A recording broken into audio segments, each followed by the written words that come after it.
This table took me over 3 months to make, and honestly, it nearly broke me a few times, but I worked through every single problem, and the end result was worth every second.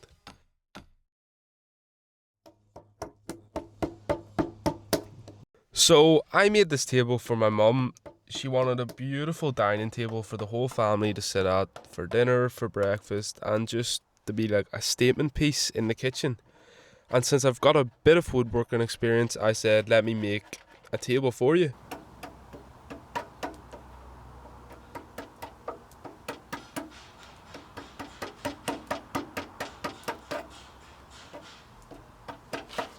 We picked two gorgeous slabs of ash from my local sawmill.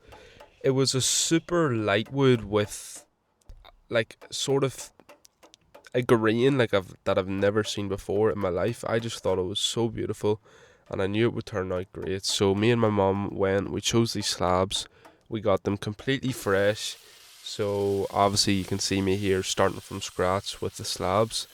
I wanted to do this because I don't think if you go have your slabs planed or if you have them thickened to the right thickness and stuff like that, I just think you're kind of skipping the main steps of the process. But obviously, if people do that, machines are expensive. Sometimes you can't afford certain stuff. But I wanted to do it completely from scratch, so that's what I did. Getting the bark off was actually easier than I thought. Like, just an old school hammer and a chisel, followed by a grinder with a bit of like a 40 grit pad.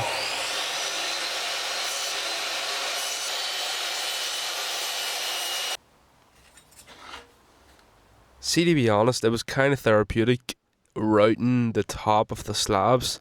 It was just so satisfying seeing it, actually come to life, because at the start with the slabs, they're quite dirty. You can't actually see how beautiful the wood underneath it is. So, see, as you start to plane it down, you can really see how beautiful the wood is coming out.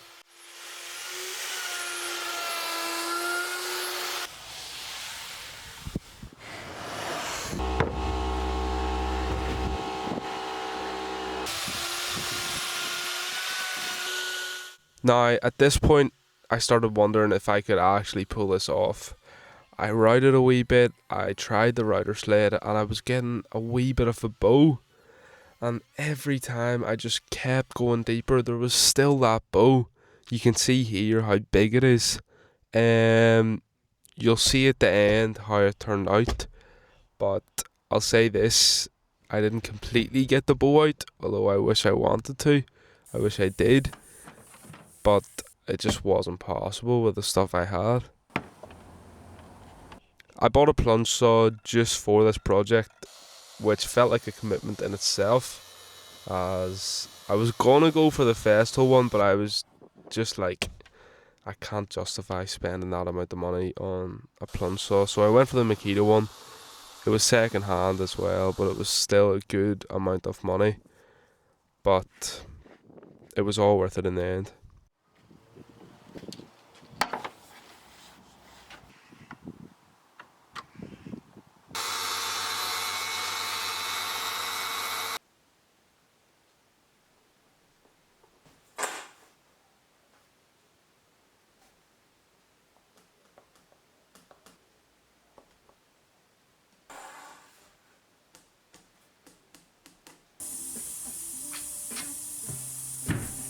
Now you can see here, the slabs are really, really coming to life now. Obviously, you probably can't tell yet, but they really are. Had a few problems getting my router bit in properly, but we got there.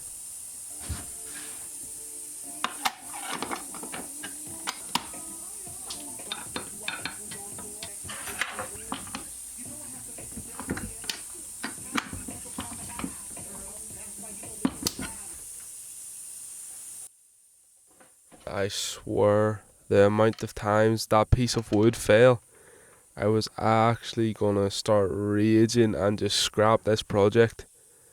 I only showed it one time, but I mean, I should have just, put like protectors in, but I just didn't, so I had to deal with that, which was quite hard. I even got this domino jig of Rutland's because I can't afford the Festal one, so I got this one. It worked, kinda. I'd still love the Festal one though.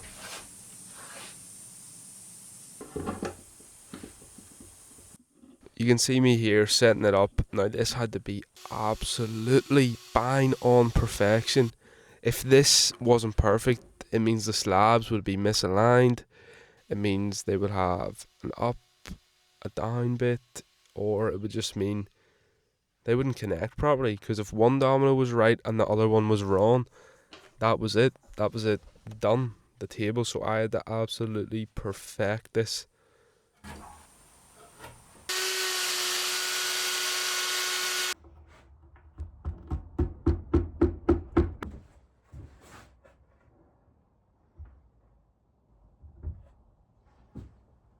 So this project took me around 3 months, just working my free time. I tried not to rush it, even though I always want to get things done fast.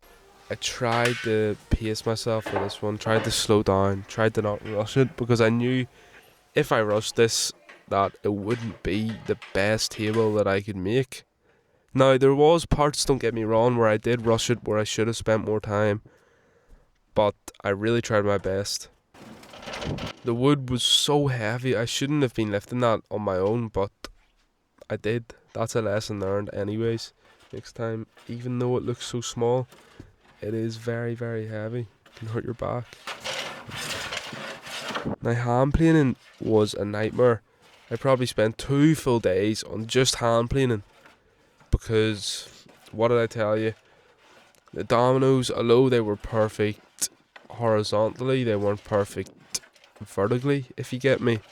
So there was a wee bit of a slab that was up a wee bit of a slab that was down a wee bit. That messed it kind of up, but I just hand planed it all out. Although it took me so long, and I could have put it through a big massive drum sander that I don't have, I sat here hand planed it, sanded the wee top bits down, and eventually you can see perfectly flat.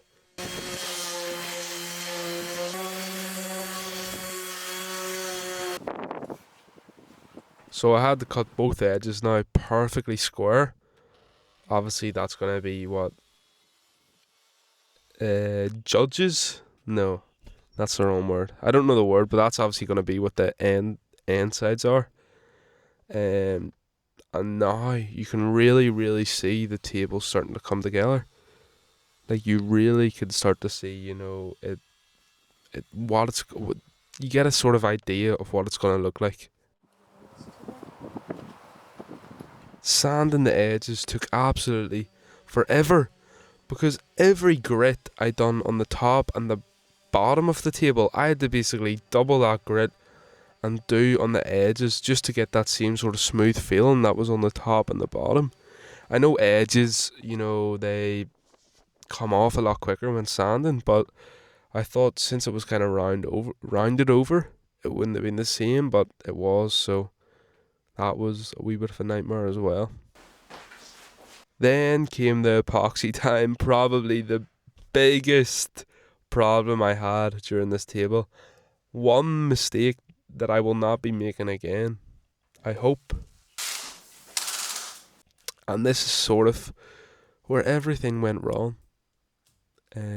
But I worked through it. I did work through it.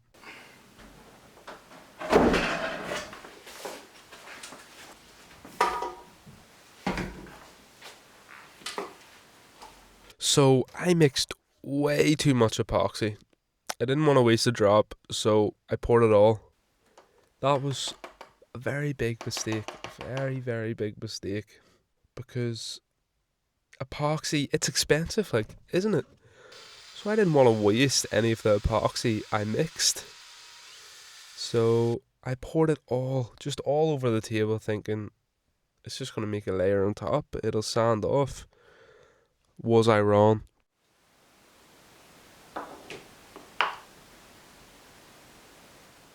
Once I poured the epoxy, I actually uploaded a wee photo onto TikTok, and I got a comment telling me the ash is going to be stained, and it was too late. It was too late.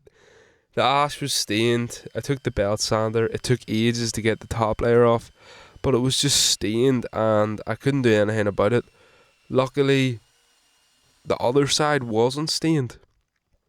So what I did was, obviously the top where I poured the epoxy was going to be, the top of the table, but I just had to swap the sides. So it could have been a really, really, really, really big mistake, but luckily it didn't go all the way through, so it did work out. I actually broke my sander trying to fix it. It was so bad. So I broke the belt sander trying to fix it, but I got there. You can see a wee change of haircut. I wish I didn't, but I did.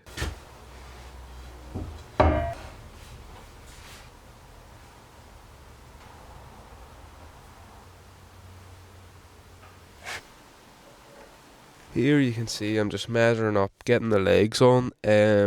This had to be really precise because obviously if the legs aren't done right, the table doesn't look right. And yeah, so that had to be really, really, really precise. Then came the sanding. After what felt like hundreds of hours of sanding, we eventually were getting somewhere with the table. Now sanding, as I'm sure any other woodworker knows, is either the best or the worst thing. It just depends on how you enjoy it. I suppose it's probably the thing that takes the longest amount of time. I mean, you can add everything you've done up, but sanding will probably always take the most. Here I had to perfectly drill out the not cavities, I don't know. I had to drill out the holes for the threaded inserts that were going in. So I chose threaded inserts over just screwing it with wood because I might have to disassemble this table at some point and move it. So I didn't want that to jeopardize the wood or the hole that the screw was in.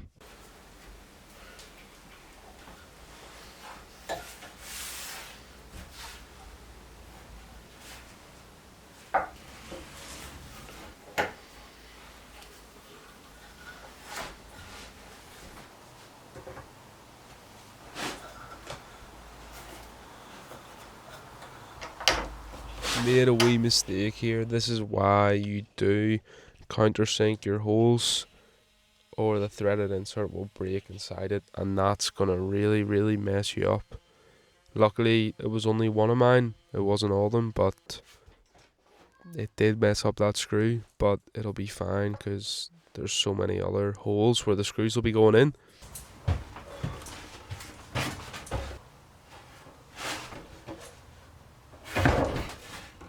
Now the table's starting to look something good. It's really starting to come to life. Obviously, hours of sanding later. I mean, sanding just took forever on this table.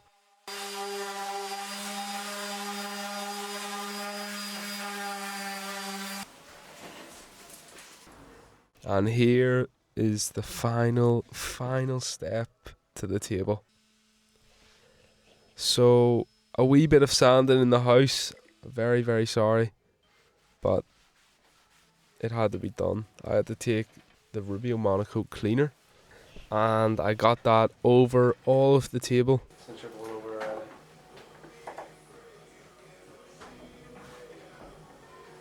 So for this table I went with Rubio Monocoat Pure. It's expensive, but honestly one of the best finishes out there. Gives such a clean, natural look to the wood and just really makes the grain, pop. It's just such a beautiful, I don't know, it's just so beautiful. It really is.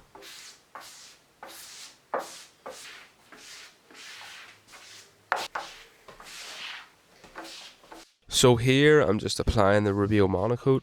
Now you can really see the wood start to pop, the grains start to come out. I got my mum to help me with this because after all it was her table. So I wanted her to have some sort of, participation maybe. I don't know the right word for that. But yeah, I wanted her to be a part of it, so I let her do a bit of the finishing touches. So after cleaning, mixing, applying the Rubio, wiping it off, we were finally ready to just let the table sit for about a week and then put the legs on. So after a few days of drying, I couldn't wait any longer. I just rushed home after football match just to put the legs on and actually see the table in its final form.